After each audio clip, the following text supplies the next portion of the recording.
প্রিয় সাংবাদিকবৃন্দ, আপনারা জানেন যে বিএনপি বাংলাদেশ সববৃহৎ এবং জনপ্রিয় দল। ত্রয়োদশ জাতীয় সংসদ নির্বাচন চুয়াডাঙ্গা 2 আসনে বিএনপি ভালো অবস্থানে রয়েছে।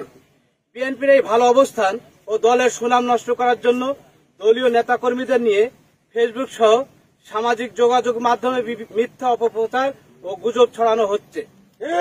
এর তীব্র নিন্দা ও প্রতিবাদ জানাচ্ছে সীমান্ত ইউনিয়ন বিএনপি। আপনারা খেয়াল করেছেন যে সম্প্রতি গোয়ালপাড়ার 5 জন অপহরণ নিয়ে ফেসবুক সহ সামাজিক যোগাযোগ মাধ্যমে মিথ্যা অপপ্রচার ও গুজব ছড়ানো হচ্ছে। তবে আপনারা লক্ষ্য করবেন, উদ্ধার হওয়ার পর সাধারণ কৃষক স্বপন আলী সহ আরো 2 জন জানিয়েছেন তাদের অপহরণের সঙ্গে আব্দুল মজিদ, শাহিন, সাইফুল, রুহুল ও লালন জড়িত। যারা অপহরণ করেছে তারা সবাই যশোর এলাকার ভারতীয় স্বর্ণ ব্যবসায়ীদের লোক। জীবননগরে আরো কেউ অপহরণের সঙ্গে জড়িত ছিল না, একই কথা জানিয়েছে তাদের পরিবারের সদস্যরাও।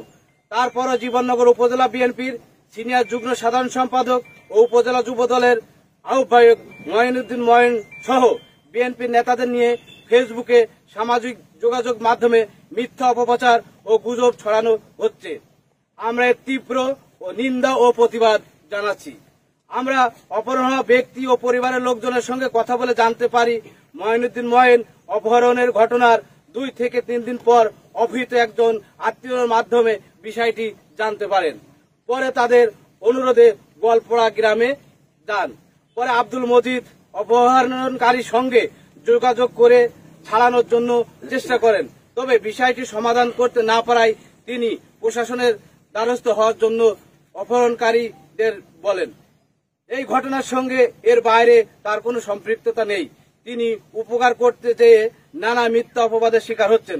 আমরা এই মিথ্যা অপপ্রচার ও গুজবের তীব্র নিন্দা ও প্রতিবাদ জানাচ্ছি। আমরা সাংবাদিককে আরো তদন্তর আহ্বান জানাচ্ছি বিষয়টা সঠিক উদ্ঘাটন করার জন্য। সকলকে ধন্যবাদ। অপহরণকারী যারা আছে এখানে